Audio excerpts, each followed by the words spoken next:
So, oh shit. So there goes the Nasdaq. There goes the Nasdaq. There goes the Nasdaq. SPX. I mean Bitcoin. Bitcoin.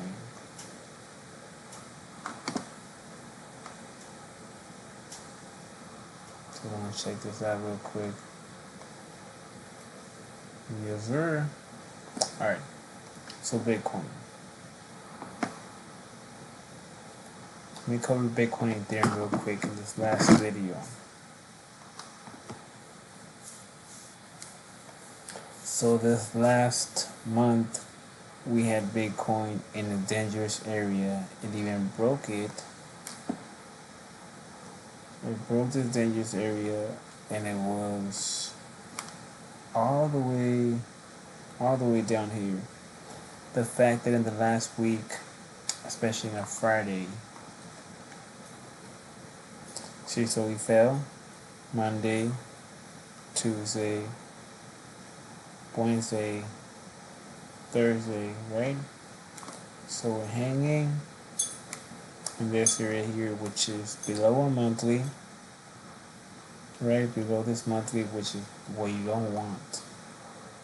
You don't want to you don't want to stay below this monthly because it'll be a hard area to pass once we try to go back up again. So we want to close above that. Our goal was that? I didn't put it here, but our goal for the week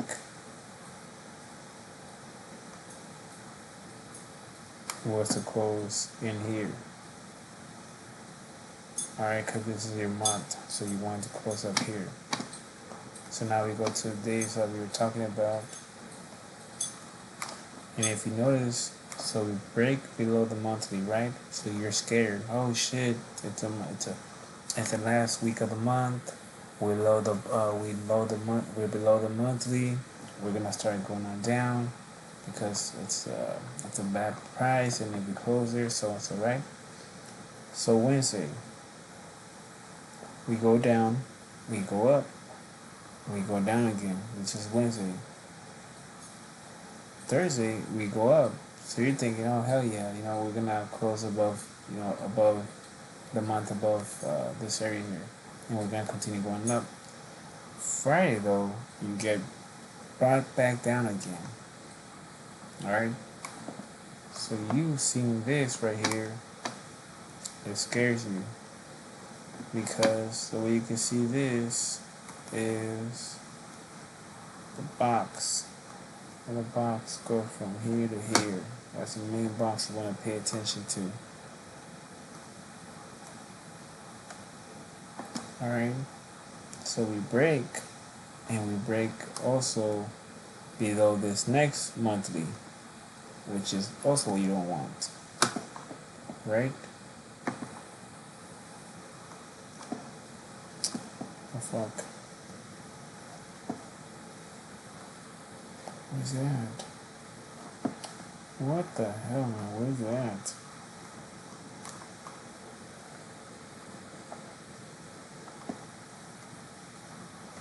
Where's the fucking...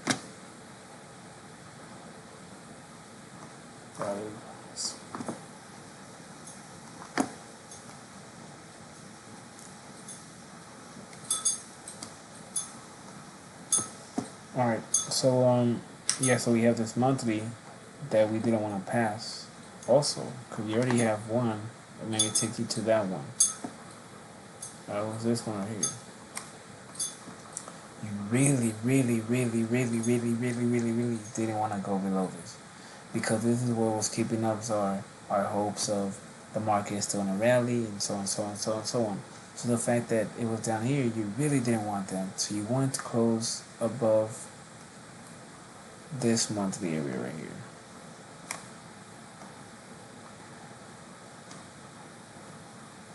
Above this. Because you had this area and this area here trapping you here. So you don't want to get there, you want to shoot above that. So the fact that it kept going and closed all the way up here, I was like, yeah, especially watch. Especially when you come to the day, and on my videos, I was saying to pay attention to this right here.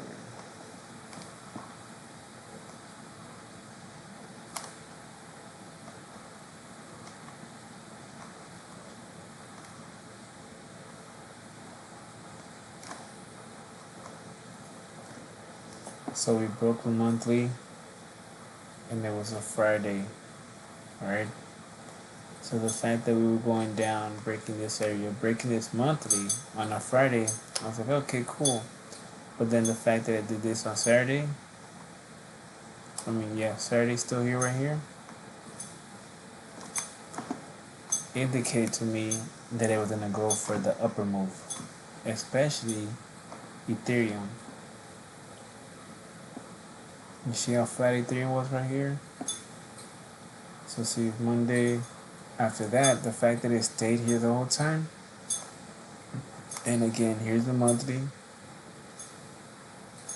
and we didn't notice how it's sustaining or just staying close to it. The fact that after that, it goes and stays in this area right here, and it starts doing this on Saturday morning, I was like, oh yeah, this bitch is going up. Especially because you had it breaking the trend line. You see 12-hour candle. You see these trend lines that connect.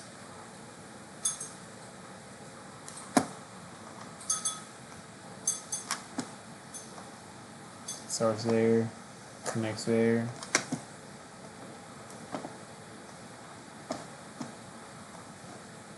Connects here, we have a breakout. But the breakout is pretty close, and you have this resistance, which is going to be a hard area to pass.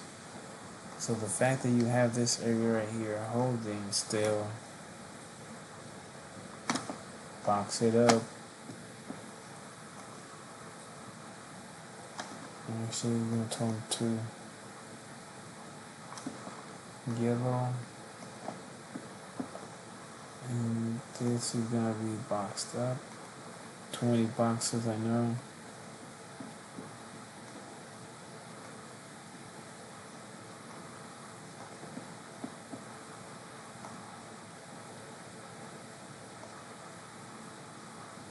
So if I know that the 12-hour candle looks like this, then I know that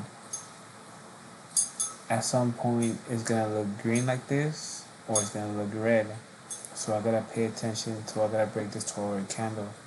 The 12-hour candle has about 3 more hours left, and it's still bullish. And you have another box right here. So this is telling me that actually no, you have two more 4-hour candles. You have this one that started at 9, that ends at 1, and you have another one that starts at 1 and ends at 5.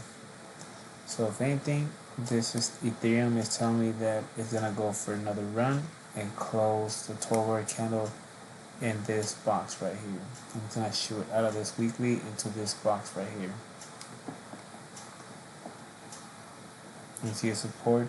That support that's gonna break, that's on right now. So if it holds it to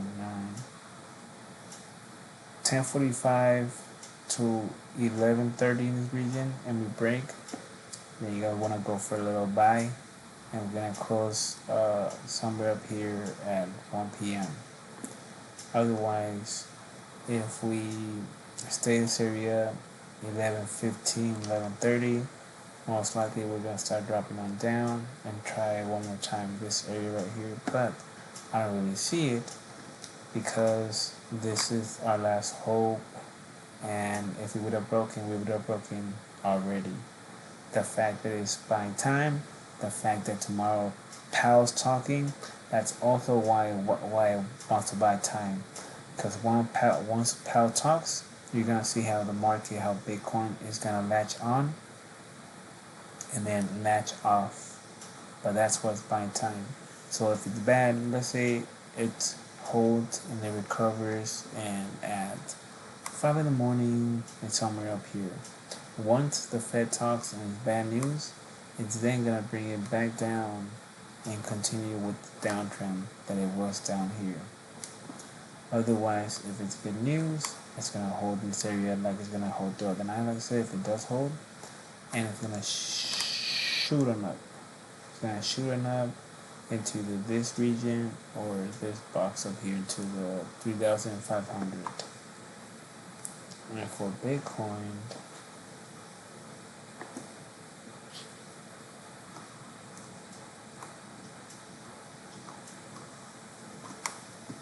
$20 boxes, 20 colors. Already know, people already know.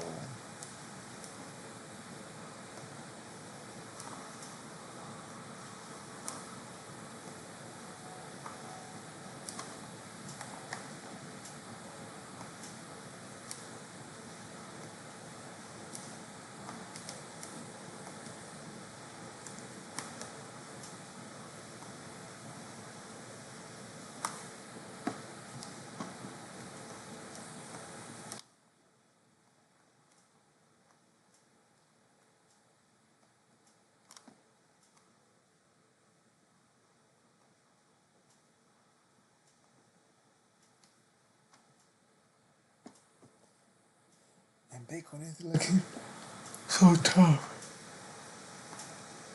And we got our strong resistance area right here. This is your main area right here. Right here. That's your main area to hold. It's an 8-hour candle.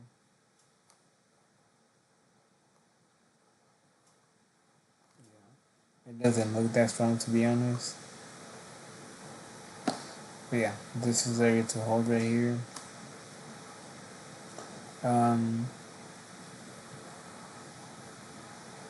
10:45 to 11:30. Up in this still holding right here. If we don't maintain this and we start dropping, and we're down here at 11:4. By 11:30 or so, then we're most likely gonna start dropping a little bit. But you never would know a Bitcoin because, again, in the last 4-hour candle, if it's down here, it can just pick up again and end up buying time here. But it's really hard to say with Bitcoin because you don't really have no data to say what's moving it, or that's the thing about Bitcoin. You really just gotta go by candles and time, not really no data. And like there is data. You don't know which one's gonna affect it. You don't know out of the 20 or 10 or 5 good news, which of those 5 good news, or which of them is gonna affect it, or if it's even gonna affect it. Cause so manipulated that you can't really. You can only really know where it's going and what it's gonna tend to do. And the last week, and the last on the last days of the week, on the weekend, like Friday, Saturday. Or on the last week of the month, because you can tell it's going for a setup. And after there's a setup, then I'll just buy time over the week. And again, once we get close to the weekend, then you guys start seeing to do a setup or start for a setup. But right here, I see it's just Bitcoin buying time again for the Fed.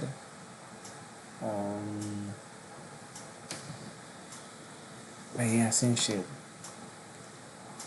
But yeah, that's all I got for Bitcoin. I don't really have not much. But that's all, you guys. That's all for Bitcoin. We'll just have to wait what Powell says, or first of all, how we close at 1 in the morning, and then from there we take a look at the 5. That's a good thing about this, that it closes before the Fed talks.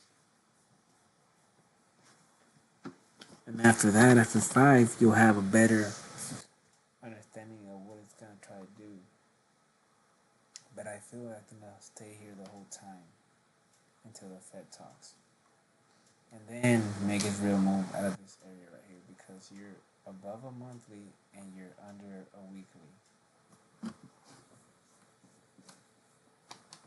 So yeah, that's all I got for Bitcoin.